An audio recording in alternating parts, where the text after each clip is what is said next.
Welcome, everybody, on this lovely sunny evening to the 31st Portishead Residents Annual Meeting. Thank you for taking the time to come to this meeting, which I hope you will find useful. Before we start, there are the usual announcements.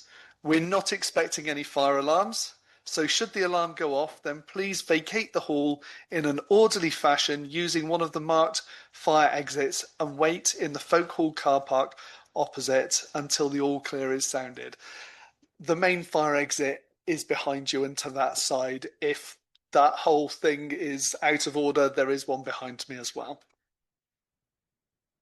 This is a meeting where residents can have their say on any subject that concerns the town. I'm happy to receive criticism on any of the council's actions or policies, but please, no personal remarks about any residents or councillors. The Portishead Residents' Annual Meeting is a statutory meeting convened by the Chair of the Council under the Local Government Act 1972. So we're going to start after that with the Chairman's report. I hopefully will not be taking too much of your time. I'm just going to tell you what I've been up to, I think. So it's been an honour to be the Chair of Portishead Town Council for the last year, and a pleasure to represent our town at a number of events. The Remembrance Day Parade, the 80th anniversary of D-Day, the Portishead Shanty Festival, the Bristol Channel Yachting Association judging of the best dressed yacht. Isn't it amazing what the things that I get to do?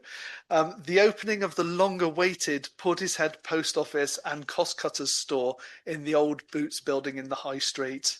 And the VE Day service last weekend and Remembrance Stone that has been placed just around the corner in the flower bed by the roundabout at the entrance to Brampton. So that's out of here, turn right, down towards the chip shop on the edge of the flower bed there.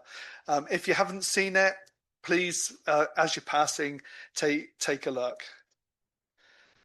I'd like to take a moment to thank all of the staff of Portishead Town Council for their hard work and dedication over the last year. I would also like to thank all of the councillors for their support throughout this year. You've all stepped up to support me in this role, and for that I will always be grateful. But you've also worked so well together, taking on difficult issues and delivering reasoned conclusions in what was not always the easiest of circumstances. You're a credit to your wards and to our town. And a special thanks to Councillor Mike Johnston for filling his role as Vice Chair and always being available when required. Thank all of you. Thank you very much. So the next order of business is to receive the Portishead Town Council's annual report. So we've placed them round on chairs. They are available on our website. It's the same document. One's bigger, one's smaller, depending on your eyes. I'll take the bigger one. But take a look at it. It tells you in a bit more detail what we've been doing. So you'll see from the annual report that Portishead Town Council has responded to the North Somerset funding crisis. We are currently negotiating with North Somerset Council to ensure that the things that Portishead value are protected from further cuts as North Somerset Council seek to prioritise their statutory duties. This has led to an increase in the Portishead Town Council precept, allowing the town to progress this work to a stage where a costed proposal can be brought to the residents of Portishead. You may have also noticed the work going on at the Folk Hall and to our other halls around Portishead. These halls have been in need of TLC for quite some time. With the new health and safety and fire regulations, it's become a priority to bring all of these halls up to modern standards.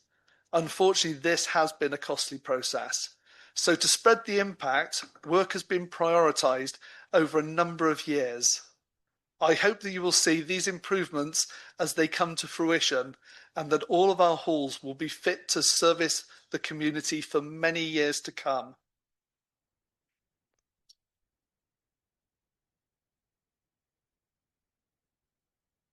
Come on in, sit down, it's fine.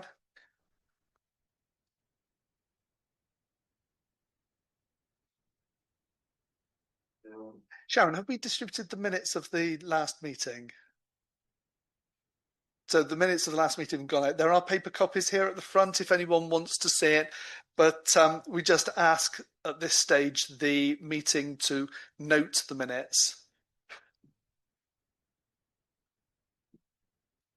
Now, if you've looked at the agenda, you'll see that the next item relates to the carnival, but I'd just like to slightly change the agenda because there's been a little change in the following one. So the first one I would like to take is item 6 on your agenda, which is to receive a verbal update on the progress of the railway line. As this is a residents' meeting, I've invited some speakers to tell us all about items of interest. You will see from the agenda there are verbal updates from the Portishead Carnival organisers, new teeth for me, and the Portishead railway line. I'm going to take item 6 first. Unfortunately, due to the recent West of England Combined Authority, WECA, mayoral election, and a number of outstanding matters with the government and Department for Transport, WECA felt that they were not ready to come along with a presentation at this time, and have asked for another meeting to be set up in the near future where they can answer all of your questions. I will, however, do my best to summarise the current position of the railway project. As you are no doubt aware, this project seems to have been on the cards forever, but always about 5 years away. The problem has always been money. It is costly to reopen a railway line, and successive governments have seemed to find the money only to later withdraw funding and again delay the project. To be honest, we thought we had it. The last government were making all the right noises. There we go, lose my place, Roger.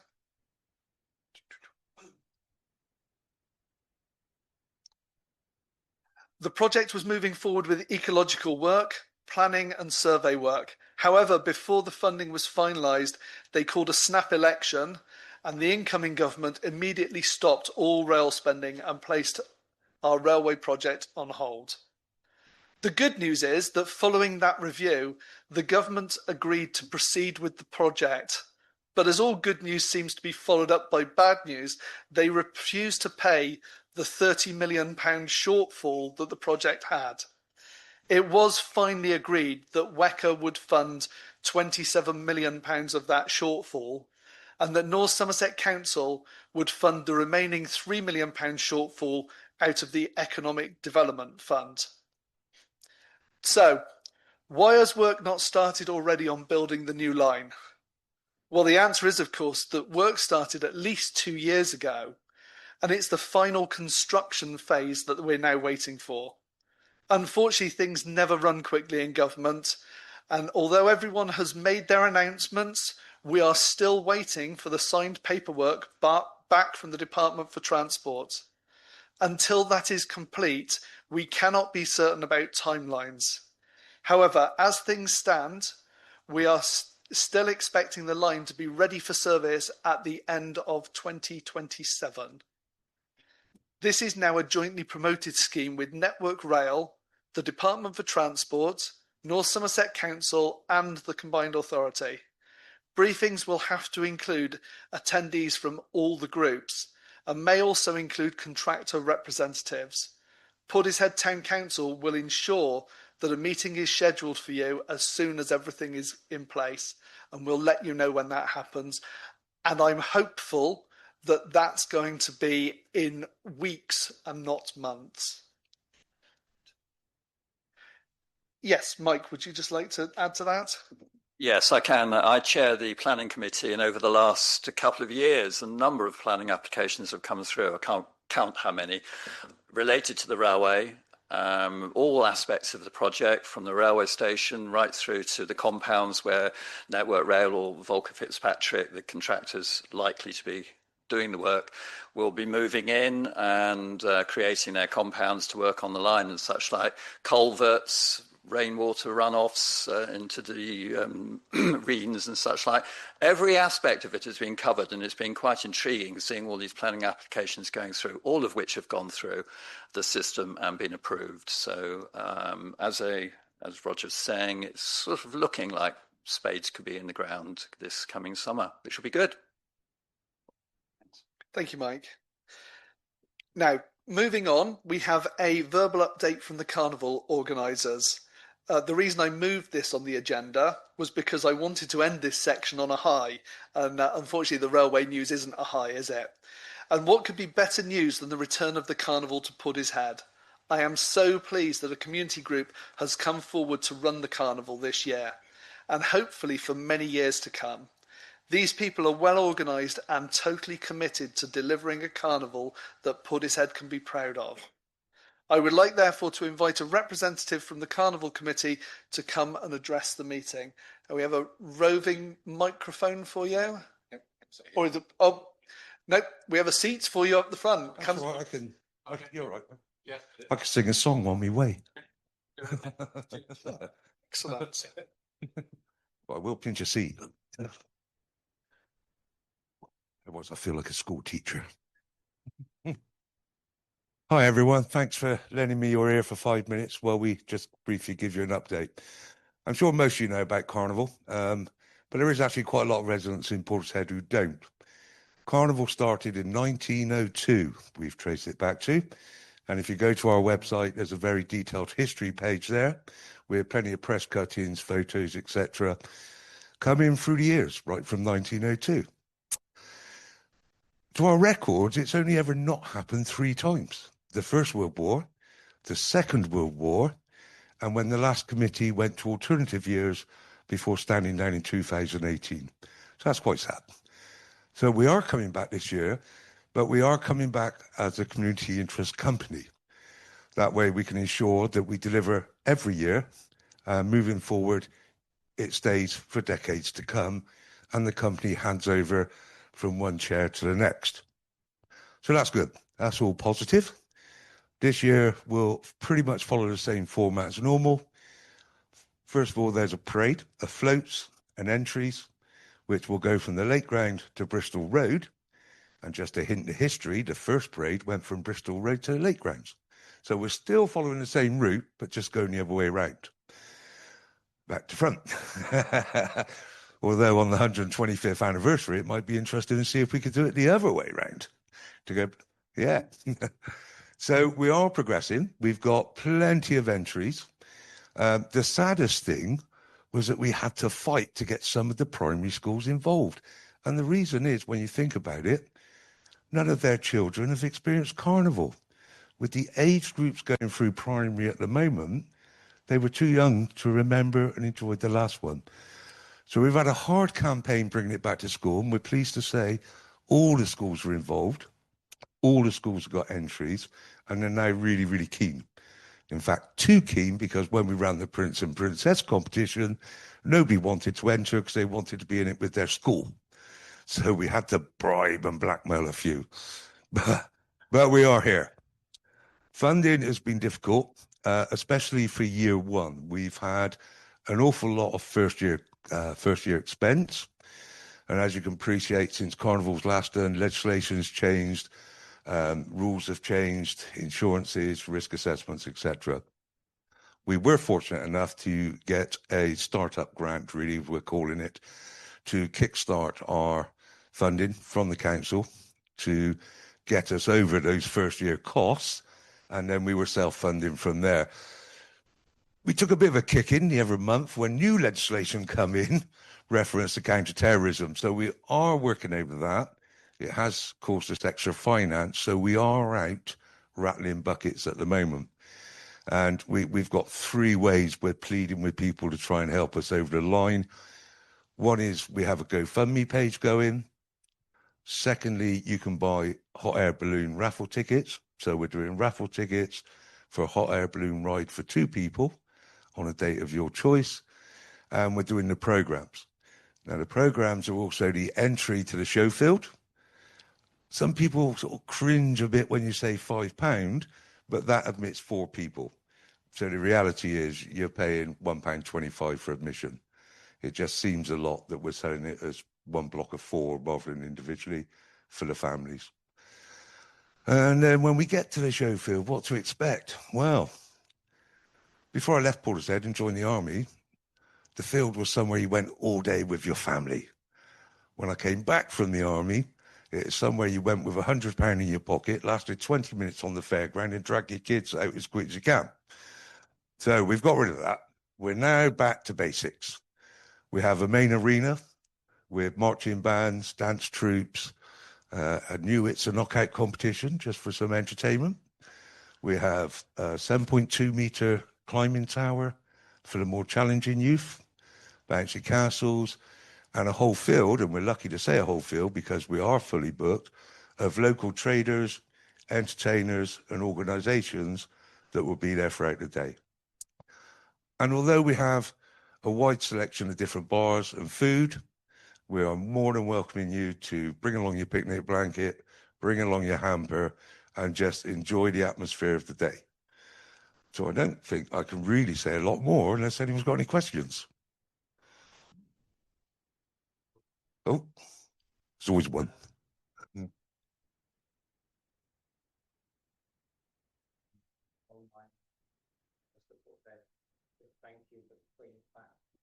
Well, I'd like to take it, but it wasn't me. It was actually the wife. And I am mature enough now to realise that if I want a happy life, you got to keep. The wife is actually chairman of the CIC, and we've got two other local ladies who are both characters within their own right. One working down at the youth centre, and another one who's very involved with the rugby club. So we have three directors, and the rest of us are just minions that run around underneath them, putting things together and sticking our faces out there. Anybody? Well, the contractors are currently digging up the high street, so where they're going to be out of it, I told by the town will. Well, yes, they are. And they do have a completion date of the 13th and the carnival's the 14th. So forearmed is forewarned. We are meeting with highways on Friday to look at possibly a plan B, a plan C, a plan D, and any other combination that we might have to switch to. But you know, that's half the fun of doing carnival, isn't it? We used to have an expression in the army, you could have the best plan in the world, but nothing goes right as soon as that first bullet's fired. And we're exactly the same. Come carnival day, we will just deliver, one way or the other. We just hope the public are as flexible as us. Anybody else? Thank you very much. I think a round of applause actually for that. Right.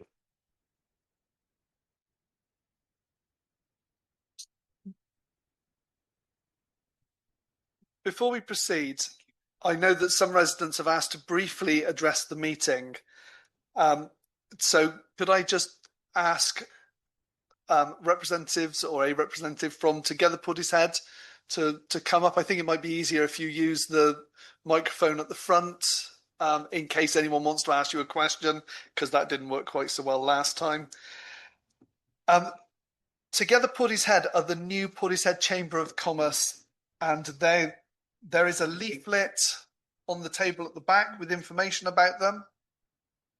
And they are about to tell you about what they're about and their launch event.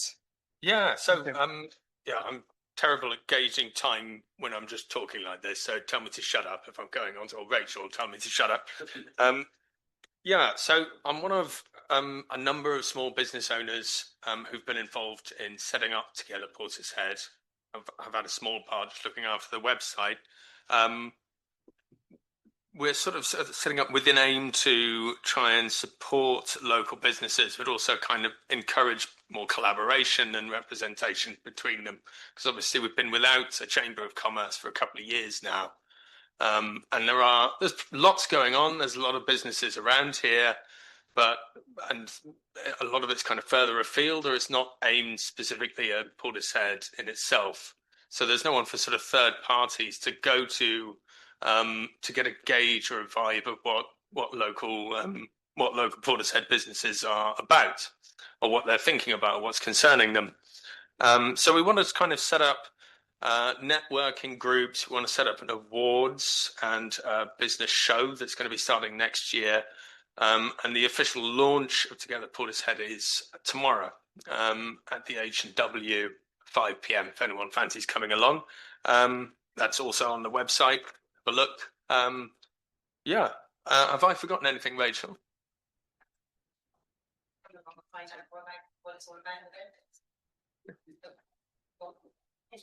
I'm just going to ask, just to clarify, you mentioned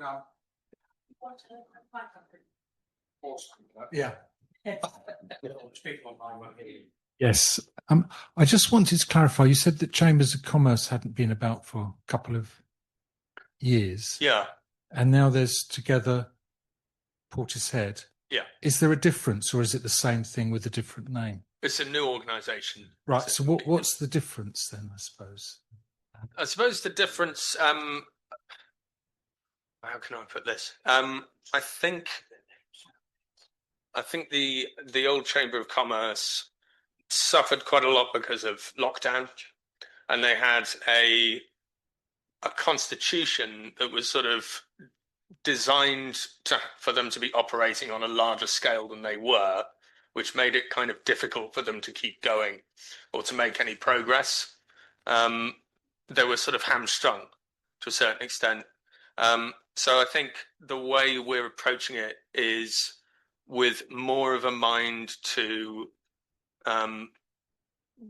collect information on local businesses, surveys, set up these kind of networking events, rather than just being a kind of sort of customer complaints department, I suppose. There were quite a lot of things I seem to remember in the previous one, where it was, customers complaining about shops being open on time and things like this. And yeah, it's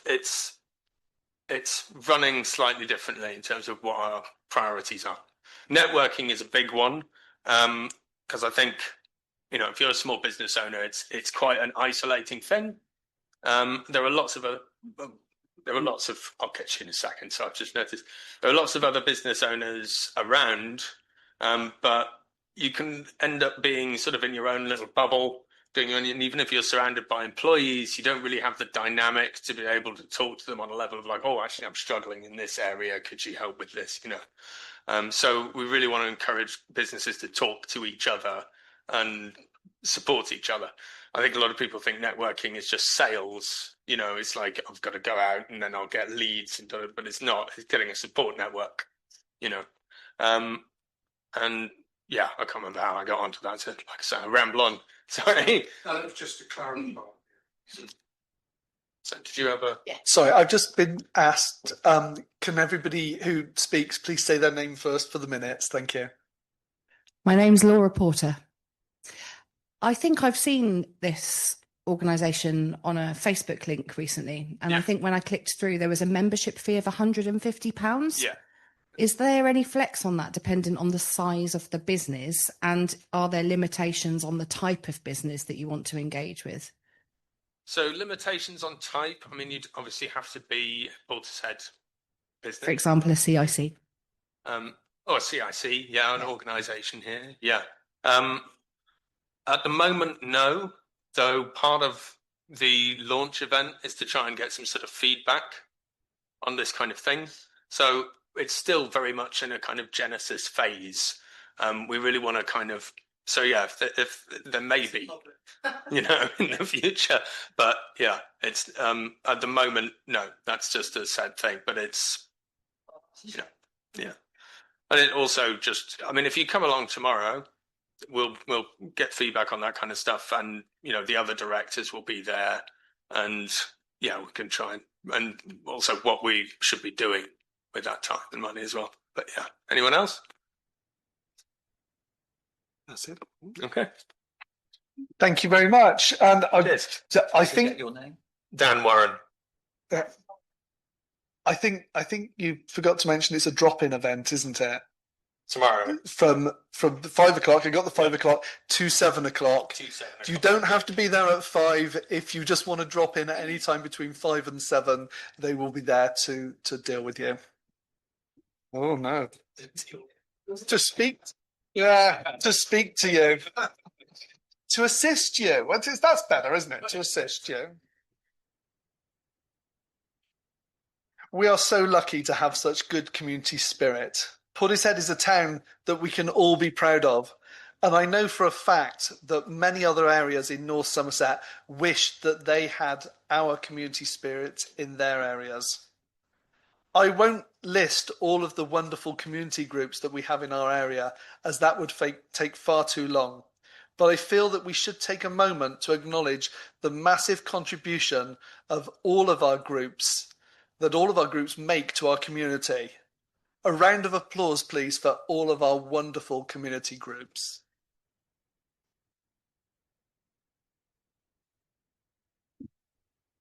Those of you that attended last year's meeting may remember that we put all of the topics you wanted to talk about onto the flip chart and went through them to ensure that everyone who wanted to had an opportunity to speak on each item. Following that meeting, the information from the flip chart was used in a number of Portishead Town Council meetings to help in the formation of our policies. I hope that you will see some of the items or themes in the annual report, as well as our frequently requested monthly residents drop-in sessions, which have proved to be very popular with residents of all ages and have brought in lots of new ideas and perspectives. As we now move into the public participation session of this meeting, I would again invite you to raise your hands and suggest a topic for the board, and then we will go through the topics in turn, and of course take your ideas back to the Town Council. The Portishead Residents Annual Meeting is your meeting, so if you would like to see other things included in future meetings, then now is the time to ask. I know that some town councils have community awards in their annual meetings, and therefore I would like to propose for the board that we pop community awards on there. But this is your meeting, so you can decide if that's what you want. We have a roving microphone to ensure that you can be heard by all people with hearing aids and those that are online. Please wait for the microphone to reach you before speaking, otherwise some people may not be able to hear you.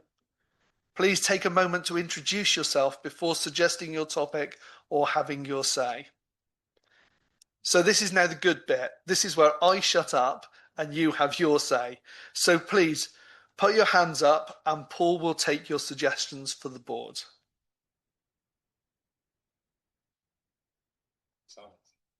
Or this could be the shortest ever meeting, and we can all go, and no one ever wants to be the first one. I was the first one. I put my hand up and said community awards. So anybody else like to throw something into the mix?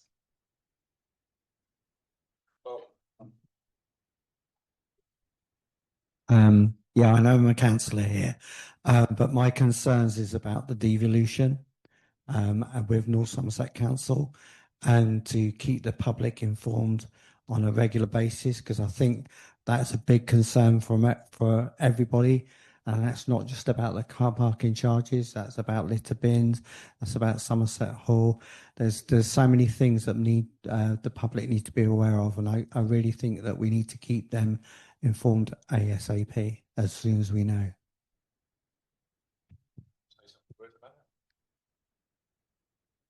Yeah, should we go on to discuss that one now? Paul, people happy with that? Paul is, yeah, if no one's got another suggestion to put up, Paul has been sort of taken the lead on this, so he's got some information to share with you, but I guess more information will be worked out as we go through the process.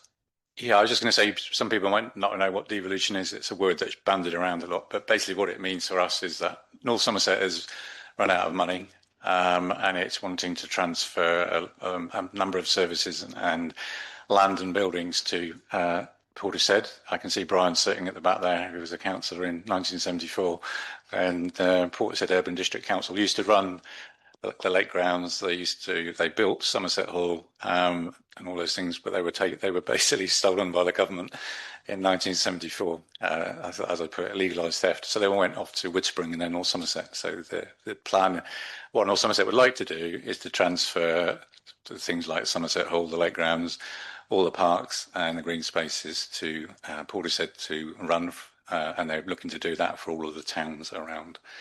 and North Somerset. So that's, if you didn't know what it is, that's what it is. As a council, we think it could be a good thing. It could be a great opportunity. We could look after things a lot better locally. As I was saying to someone earlier on, I'm sure we all walk past the lake grounds most days, so we know what goes wrong there, or what needs fixing. We can fix it quickly. So we are in some discussions with North Somerset at the moment, and there will be a full public consultation coming out. Well, it'll be running through the summer, and we'll, as well as being online, we'll make it our business to be at various events and so forth, so people can give us their views. Okay, so that's what it is. Any questions? Oh, Janet? Oh, sorry. Is the town council, and I'm speaking as a member of the town council here, are we going to make sure that it's fair and that we aren't going to be stuck with having to pay to run it without it belonging to us? Yeah, we've made that very clear to North Somerset that if we're going to take anything on, we will be owning the asset, whether it be a building, whether it be the land, or the service itself. Their original idea was that we were going to pay them to keep running it as they do today, and we made that clear that that wasn't acceptable, so that won't be happening. So, yeah. Can I also ask, are North Somerset going to make you pay for the lake grounds or the golf course, for example, or are we going to say, I was going to say something really rude then, but I'd better not, that we are prepared to pay for for things that actually belonged to us for so many years? That's a pretty tough ask from North Somerset, because as we know, the land was taken from Portishead for £0, and so we're not going to pay to have the same thing back again. Obviously, there will be increased costs because we've got to look after the place, so we would be taking on the running costs basically. But clearly, that does come at a cost. Okay, that's why we'll have a consultation. I guess we hope that people will want a better service and better lake grounds and better looked after assets. But we obviously have to make the case for that and see what people say. Yes, I can cite an example or two. The play areas in Portishead, a number of them are owned by Portishead Town Council, but the rest are run and managed by North Somerset councils. And so the play pieces of equipment on those sites, if they break in the future, then North Somerset's not likely to replace them. And so we feel that the transferal of these assets to us will at least make it more probable that we'll be able to replace those pieces of broken play equipment and renew them when they come to their end of their life expectancy and such like. Yes, it's expensive. I mean, the average piece of play equipment doesn't come cheap, but we feel it's an asset, obviously, for the town and for the children of this town. So it's a necessity to maintain and look after them.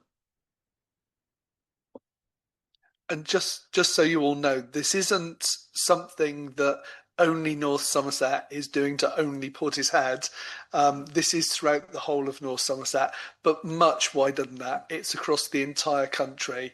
All the unitary authorities across the country are looking to devolve certain tasks which are not their statutory duties down to the lower councils below them.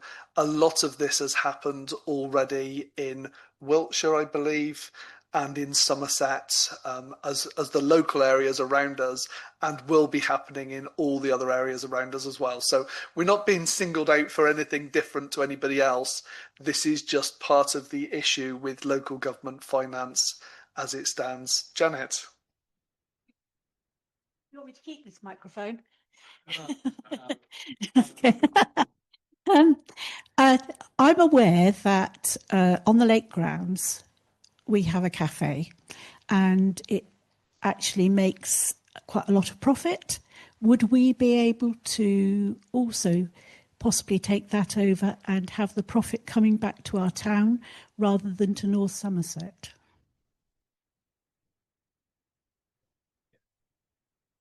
Oh, as it stands, there's a lease on that one, and I guess this isn't the right time or place to discuss the commercial realities of how that could be run in the future.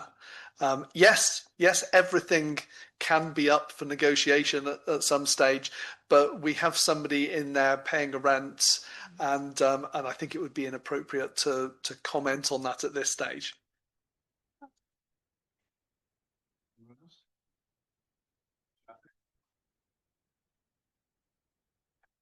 Don't forget your name, please, Ray. Good evening, Ray Shields. In connection with that, can I just you mentioned earlier about putting information online. Just it's a personal view. I feel that information is not getting out to people generally of things that are happening in Portishead. And all right, when in years since I've been down here, it's always been relied on the North Somerset Times, but that seems to have disappeared now, and to any great extent. And I just feel that for those people who are not savvy to online are missing out on. I mean, we went to had the residents bus meeting here last week, and we had about 20. And we had 20 people, and I just feel that is a sort of a waste of an evening if you're only going to get that sort of number. And all right, if you're going to have residents meeting like tonight, in theory, you should have a far more fuller hall rather than a lot of whom are interested parties anyway, rather than general residents. Ray, I quite agree with you in respect to the bus meeting. It was disappointing. It was about a third of the number that came in the previous meeting in November. Yeah. The notices do go in all the notice boards, and it's publicised online, which I appreciate is an issue that you've raised. But let's hope no more people come into the next one in November. Unfortunately, of course, the item on advertising the bus meeting was that appeared in the Times that appeared on, the Times appeared on the day of the meeting, or to some people the day after the meeting. I didn't know that, no.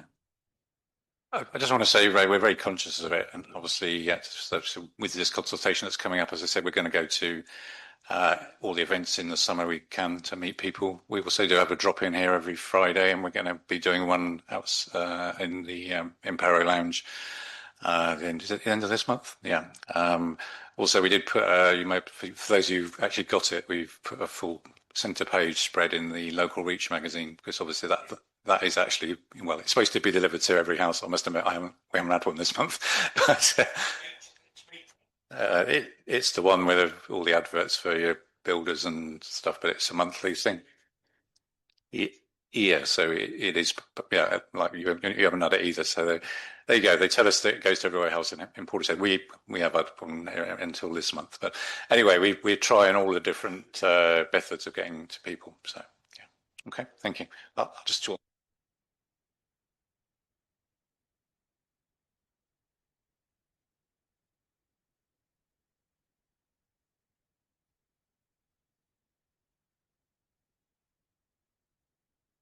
Emma, did you want to say anything else?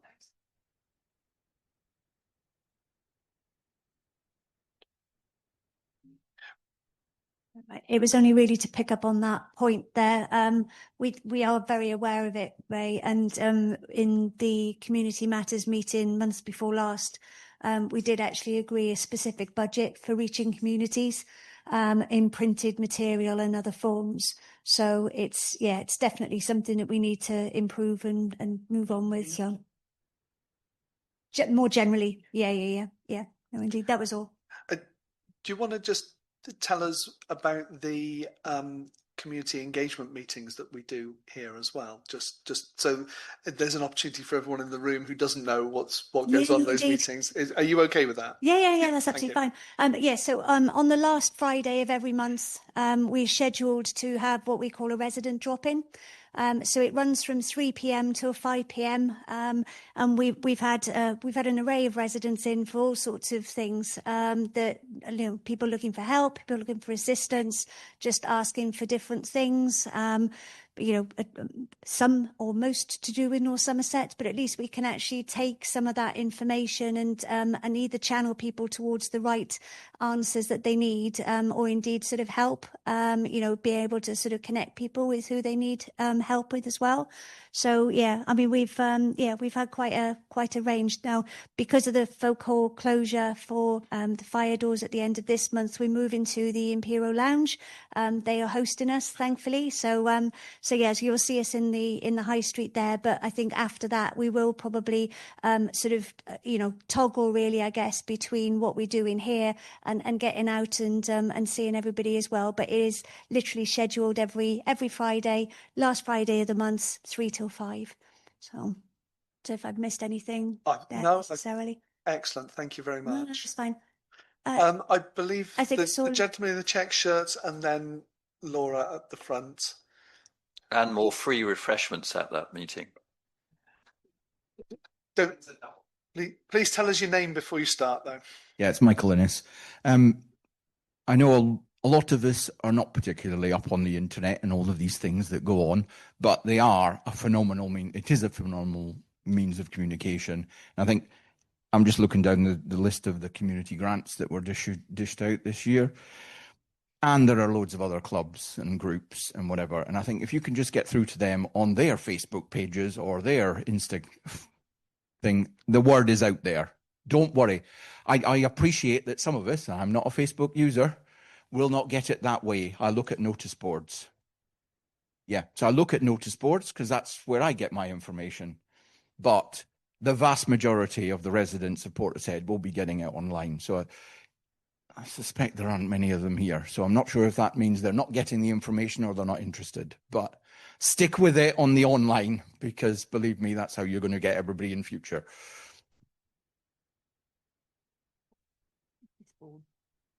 Well, there's one round the corner at me at the Methodist Church. I know there's one there when I'm out walking the dog. I'll have a look. There's 2 or 3 along the high street, I think. One outside the door here. And I haven't been in Portishead that long, as you'll tell from the accent. But I've found them all. Yeah. Yeah. I actually put all of the notices at the Methodist Church in Queen's Road. So if they are not there, then it's my fault. Sharon, how many are there, Sharon? About 6. Thank you. And Laura? The mic's on its way to you, Laura. Here we go. There are about 5 or 6 notice boards around the town. Give my name again, just in case. My name's Laura Porter. I wanted to ask Emma a question about what she was saying. What is the difference between your sessions and what Claire does at the youth centre in the library?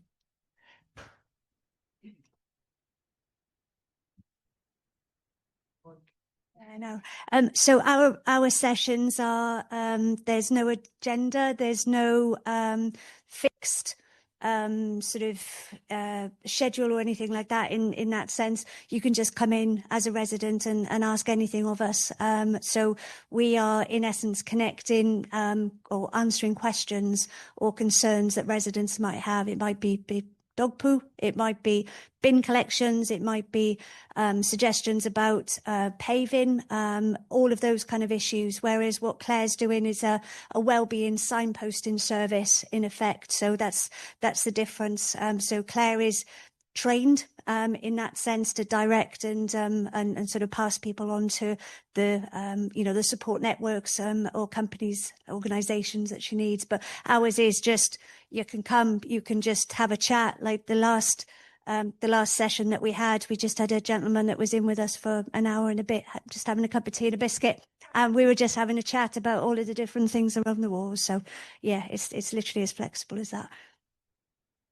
So quite relevant to what you've just shared. I will ask for something to go on the board, and that is access and inclusion.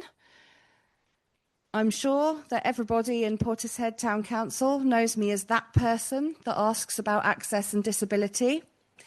I recently had an amazing meeting with a man called Steve Ledbrook, who voluntarily coordinates the disability access cafes. He is supported to a degree by North Somerset Council.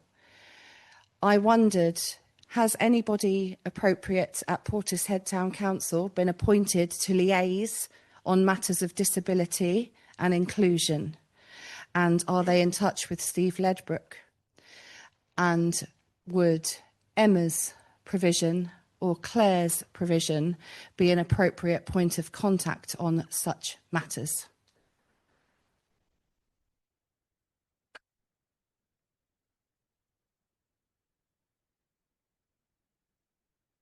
Okay, so we'll take a look at that and see what the most appropriate way of dealing with that is. Thank you.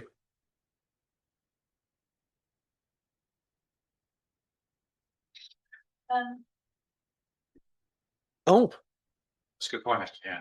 Janet again. We have a group. To actually answer Laura's question, Laura's request, because recently we had a new slope put outside the folk hall, and we took account from somebody who knew about these things, about the colour. We were careful about the colour so that people could see it more easily, and we replaced it with the with great advice from the person who a person who was involved in disability and access. Is that right, Roger? Yeah. So we are very aware of what you have to say, what you say about that. And I think we're trying to become more accessible, aren't we, really?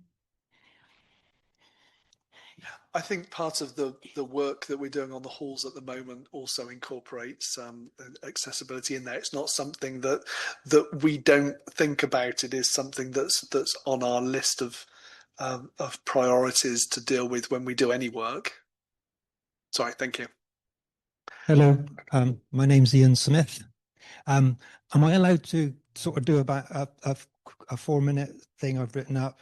Less than 4 minutes. Am I allowed to talk about something? I don't see thousands of people putting their hands up to say anything else. So please tell us about well, it's about basically what it is you want to tell us about. Well, it's about a project I've been working on for 40 years, which has only really sort of taken fruition over the last 9 months.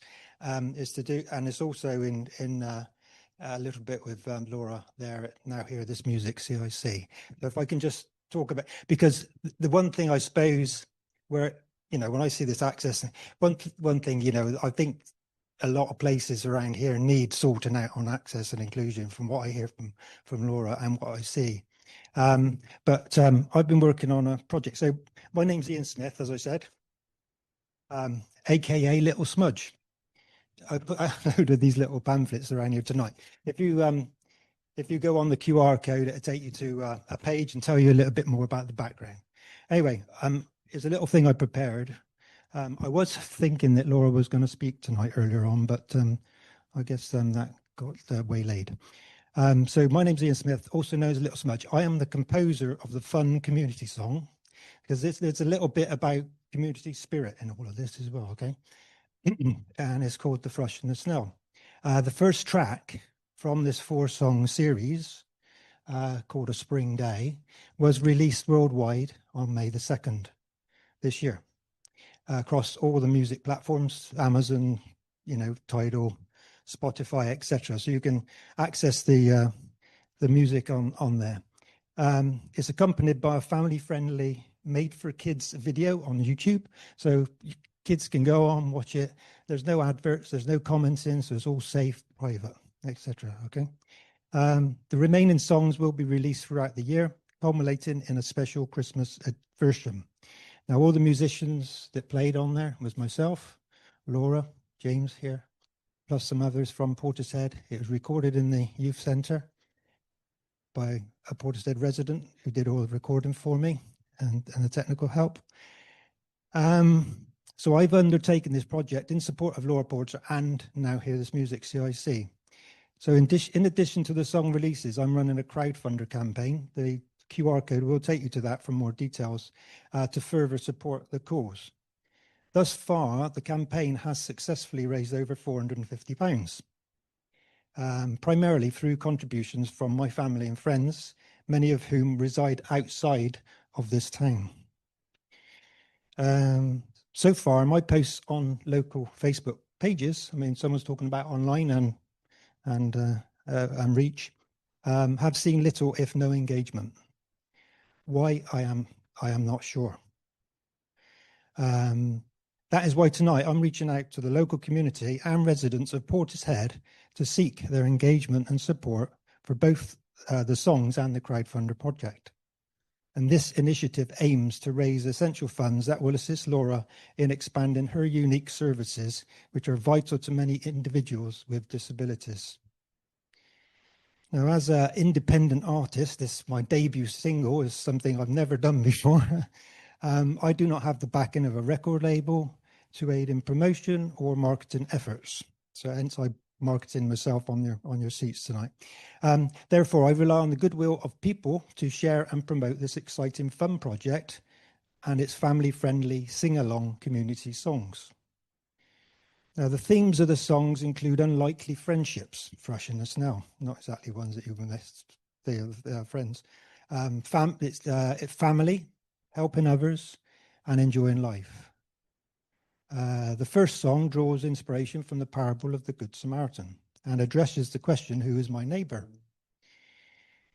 In the narrative, sorry, I'm shaking there, I can't.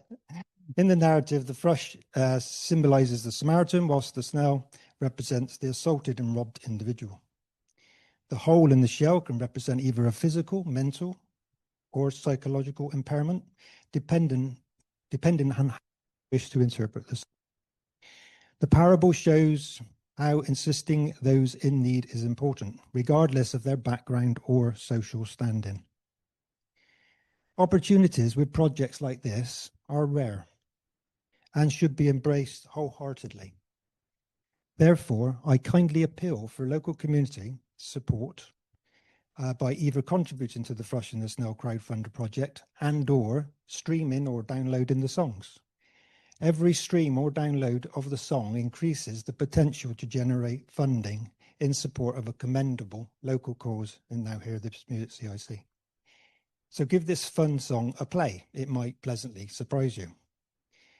Finally, I do hope you all enjoy the songs and hope you may create long-lasting and special memories, just as I did when I was little, about 3 years old, and used to sing and dance to a windmill in Old Amsterdam with my late mother. Thank you for your time and consideration. And that is one of the points, music is so important as young, old, and the interaction you get with others when you're involved with music is special.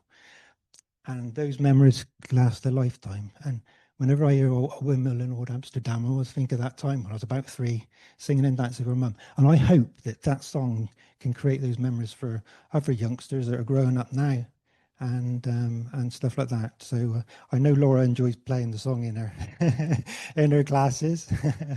So yeah, so that's it really. So talking about online presence, I've been pumping out the song and links and stuff on local pages, and the engagement you get back is so difficult. You're just not getting anything back, and you're thinking, well, what am I doing wrong? How am I going to get people involved and engaged in this song? Because it's something we can use, something special. I'm not looking to recover any costs I've spent out in production. I'm not looking to earn money myself from it. I want to get if we can get the revenue coming in, I will then donate it to Laura. Thank you very much. I think Laura wants the microphone down here, Mike. Just while we're doing that, an opportune moment to say that I was actually at a North Somerset Together meeting today where somebody else was extolling the virtues and the therapeutic good that music and singing does. And I did point out that that it's the exact opposite when I sing, of course, because there is no therapeutic value to me singing. But for me, I love to sing. It's just no one else likes to hear it. But I know Laura does a lot of good work. I'm not about to sing. Go for it. But after such a lovely contribution by Ian there, I thought I should probably say what my provision is. So I really briefly, until 2017, I was working as a professional clarinet and saxophone player, doing loads of musical theatre, pit work, played baritone sax in a soul band, loving life, had a catastrophic accident which caused my leg to be crushed, couldn't walk for 2 or 3 years, smashed my teeth out, had loads of surgery, bad mental breakdown, lost my dad during COVID, and I have been climbing back out of a crisis. I've been really well supported by the NHS. I consider personally myself to be a success story from all the support services I have been fortunate enough to engage with. When I was ready to get myself back to work, I needed to get myself back engaged with professional music making in a way which was accessible to me. I decided at that point I was going to make it accessible to as many people as I could, because looking back on my engagement with music throughout my life, music was my safe space. It was about being with people who cared about me. It was the process of making music with others, and not the pursuit of music as a career, which was the meaningful part for me in my life. So I started off volunteering, just me, got some glockenspiels, some shakers, tambourines, taking them into my children's nursery, decided to tell a few people what I was doing. And you might know a local man called Chris Sperring. He's a local naturalist. And he suggested that I start working with his son, Mark, who's a non-speaking autistic man. And it was amazing. And then Mark started bringing his friends. And I've got this huge community of people with different types of disability, learning disabilities. And you know, as a person who acquired my disability, I had a lot of learning to do. I had to upskill myself, to diversify my approach to teaching and learning music. And so I applied to the Arts Council for a grant called Developing Your Creative Practice. And I really ran with it. I've undertaken 2 years worth of R&D, engaging properly ground up with members of our community. The town council has supported me with small grants to maintain that in the community. And 2 years in now, I'm suddenly getting some attention from Arts Council England, from WECA, from North Somerset, in my new capacity as what I have learnt is a creative health practitioner. I am not a music therapist. People were assuming I'm a music therapist. I am not. But creative health is a term which I have learnt and which feels appropriate. And it is all Portishead born and bred. Everything we do has been generated by people living in Portishead. None of this would exist without the residents of Portishead. Unfortunately, the lack of access in our buildings mean we've got to do our big summer party in Pill.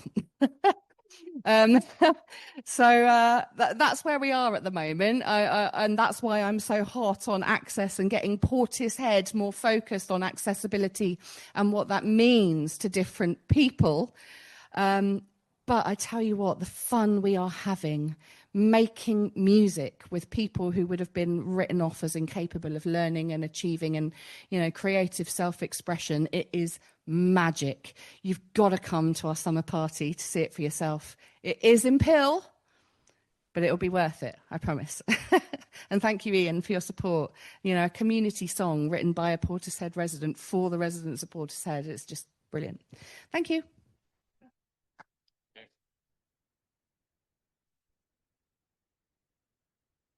This is why Portishead is such a lovely place, because we have lovely people who support their community.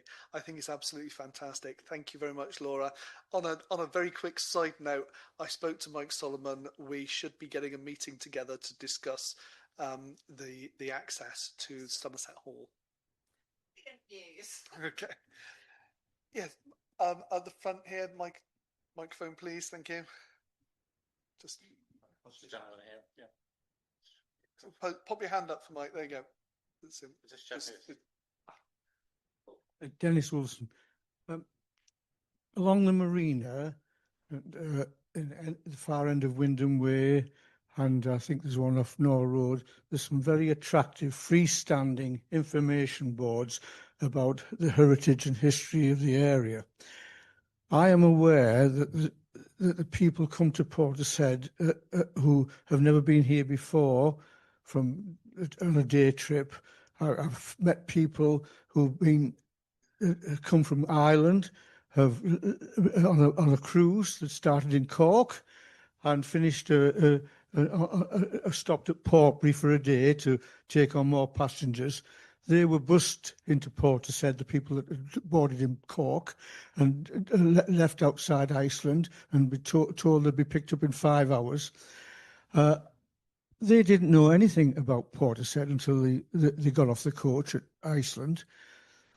They didn't know anything about the lake grounds or the marina. I would like to suggest, as I've mentioned this to Bob Cartwright before, that near the precinct and possibly near the poacher, we put 2 attractive freestanding boards there with illustrations of the marina and the lake grounds, and let people know that we've got more to offer than the high street. And likewise, on the esplanade at the lake grounds, put one there with information about the marina and the high street. The other thing is that on the very attractive finger post that I think Janet was involved with, I'm pleased to see them, but I'm a bit disappointed that it says the lake grounds. The lake grounds means a lot to people in Portishead, but it means absolutely nothing to visitors. So it should say the seafront or esplanade, in my opinion. And one last thing, there's lots of places like in hotels. We had a major problem in our house 2 years ago, and we had to vacate it because of flooding. And we were put up by the insurance company in the Premier Inn for 2 months. That place is fully booked nearly every night.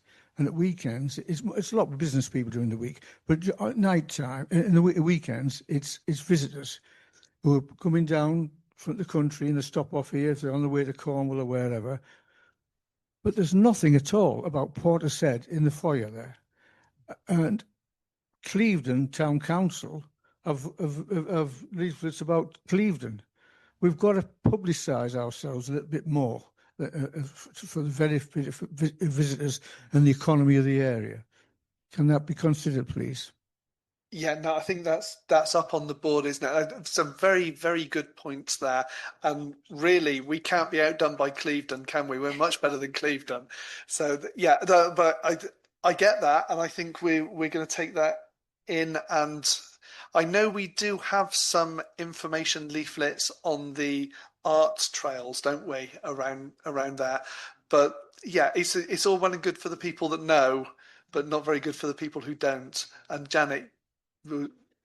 Oh, was it Bob next? Yeah, just to give you an update, as a town council, we're pursuing North Somerset and the point of using the poster boards at the bus stops. So if you probably notice, some of the bus stops have now got 2 poster boards instead of the one. Obviously, one's holding a timetable. So we're looking to use them as an information board. Now that will be open to not just charities. We're looking to obviously provide town council information, advertising, as you say, the town as well. We are also in communication with the Lions Club. As I understand, they are going to renew all the poster boards in the town and add a couple of extra ones. So that should help. I'm also trying to talk to North Somerset Council and Clear Channel. If you know the Clear Channel poster boards that are down in the high street, so the one outside Iceland's and the one by the post office, what I'm hoping to do is to recycle those units so we can provide additional information boards down at the lake grounds and properly at the marina. As I understand, we do have a great metal worker that can probably be able to turn them into a good signposter stand. I can also add a little bit. Some of the interpretation boards around the town have been facilitated by the Gordano Civic Society, as has this display in this room, including the map, which dates from 1885. And we would like to do more. The Civic Society, we would like a heritage trail through the High Street and 1 or 2 further interpretation boards with illustrations on them. They don't come cheap. The Posit Pieces magazines, which are now up to issue 27, I believe, they are for sale, and the money raised by the sale of those goes towards the projects that we wish to undertake to improve the facility and the historic sort of background that some of the things that we've all grown up with and have enjoyed in the town. Thank you, Derek. Dennis, I'm so sorry. But I remember when they first brought the Portbury ships in, I used to meet them and give out leaflets to them. And but the trouble was I couldn't meet all of the boats because there were just so many of them. So that was one thing that I think they're coming back. And it would be really lovely to have leaflets to give to them. And we had a leaflet that I gave out about the history of the High Street. And of course, Martin Dowling has done the sculpture trail. And a lot of people have got copies of the sculpture trail. I think we could leave copies of the sculpture trail in the Premier Inn. Yeah. The other thing I really would love, and I know Bob Bull and I discussed this many years ago, is a board, an electronic board in the precinct where it has a map with all the different things on in the town, and down the sides a little bit of history about Portishead. And I think, and it would be an electronic map, so it could be re-uploaded as things change, and the businesses could be on there too. And I don't know, I'm not technically good, but I'm sure it's possible. And yeah, it would have to be, but I think that something like that would be a brilliant thing for us to do for the town. Yeah. Thank you, Janet. Coming from an IT background, anything's possible. It all comes at a cost, doesn't it? And the more vandal-proof, the more expensive. I feel like we're running out of things in the room. I don't know if anyone online would like to contribute. No, nothing from people online. So if nobody else has any more questions, okay. So yeah, Ray does. But if we're getting to the stage where nobody else has any questions they'd like to put out into the room, we could just break into tea and coffee, and we've got councillors in the room. If you wanted a one-to-one, you could just chat with some of the councillors, if that's helpful. When just you want a cup of coffee? Yeah. Just before you start, Ray, I just wanted to mention as well that on the back there are very small, very simple questionnaires. It's on the table at the back here. If you could, before you leave, just tell us what you thought about it, give us any suggestions. It'll take you like a minute to say about the meeting. It's about the meeting, but also if there's a question you wanted to ask, but you maybe didn't, please just put it, or you've got a suggestion, just write it on there for us. That'd be great. Thank you. Right. I only wanted to say, I know it's probably opens a can of worms, but what's the current situation as far as anything to do with car parking in Portishead? And like the number of cars these days in Portishead, and just in years gone by, these sort of issues have always been raised by people, and yeah, no, thank you very much, Ray. Paul is going to deal with that nice can of worms that you've just opened, hopefully, and give you whatever information we have. Yeah, I love worms. Yeah. So as people know, I'm sure, so North Somerset obviously proposed to put car parking charges on Roath Road. We fought against that for months and months, but we lost. So it's going ahead.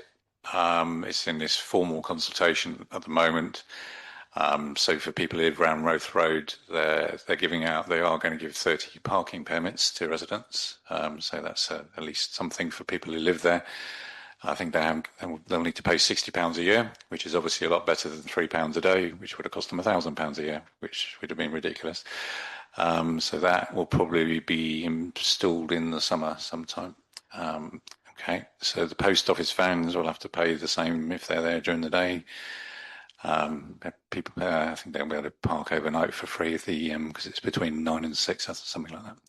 So that's obviously the one car park. The car parking charges for the lake grounds are currently on hold. The reason they're on hold is because we're in discussions with North Somerset to potentially take the lake grounds from them. Okay, so that's not happening at the moment.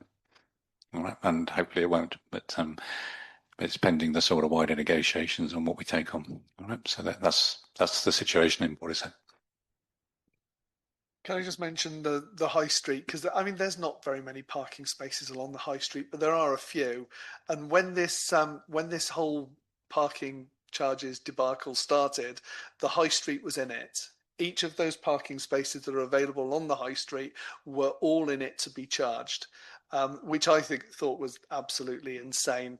And the good news is that by the time it got out to the public, they were no longer in it. And I think we managed to get the Portishead ones out, and I think a number of the Clevedon ones and some of the Nailsea as well. So the areas worked together to try and get at least something sensible out of North Somerset on this. And I know it's not a very big win, but at least it's a small win. I think we could add at this juncture that the North Somerset bus improvement plan team will be probably instigating, the consultation is now closed, which is to have a bus hub in the high street. The one that they're focusing on is the precinct stop, which is the inbound stop, and the Coombe Road outbound stop, where there are constraints with the land that they have there, as is the case with the precinct one. The curtilage doesn't allow expansion very much, but they want to improve the bus shelters there and so on. The one in Coombe Road inbound, the one on the left-hand side as you're going up Coombe Road, will be removed. And so another pedestrian crossing is proposed, which will be much in the same position, crossing towards Carey's, allowing people then to access the precinct stop. However, there will be some moved car parking spaces, and they are also thinking or wanting to remove the pedestrian crossing outside the cafe lab across to the pet shop, which is very well trafficked, and that's with a view of putting a bus stop in there on the outside the new post office. As I said, it's all up in consultation at the moment. The public have probably made their views. I've made my view in relation to our response from the town council.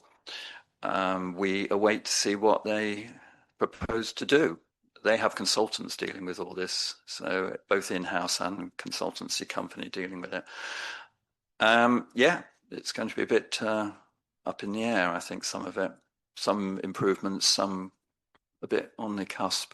The two stops outside Waitrose, the Parish Wharf ones, will definitely become improved, and the bus hub on the outbound one will be enhanced with a better shelter, with some bike parking there, and other facilities. Have a look online. I think it's all on there, the bus hub arrangements. At the back? Yeah. It's Ian Smith again. Quick question back on the car parking and the charges. I did see something online about the charges that are coming in, and one of the things that North Somerset seems to implement, which I think is always quite confusing, is with disability parking, disabled blue badge parking, whatever, is that they say you get an extra hour or an hour free at the end of your parking. So if Road Road has got charges on, if somebody who is disabled with a blue badge goes into the car park and they're going to be less than an hour, do they have to pay for parking, or do they get their hour free? To my mind, it's just it's a really daft way of doing it. Why not just do an hour's free, straight off for disabled blue badge holders? Why is it at the end of the period? I must admit we talk about this one a lot, and I find it very difficult to get a definitive answer. But what I can say is this is the policy of North Somerset in every single car park that they have. So it's not just for Oath Road, it's for every car park they have. Laura. I emailed in a few months ago to different councillors and officers at North Somerset Council and was told in very firm terms that owning a car is a privilege which we should expect to pay for, even if we're disabled. So there you go. That was in writing via email. You were copied into that one, Roger.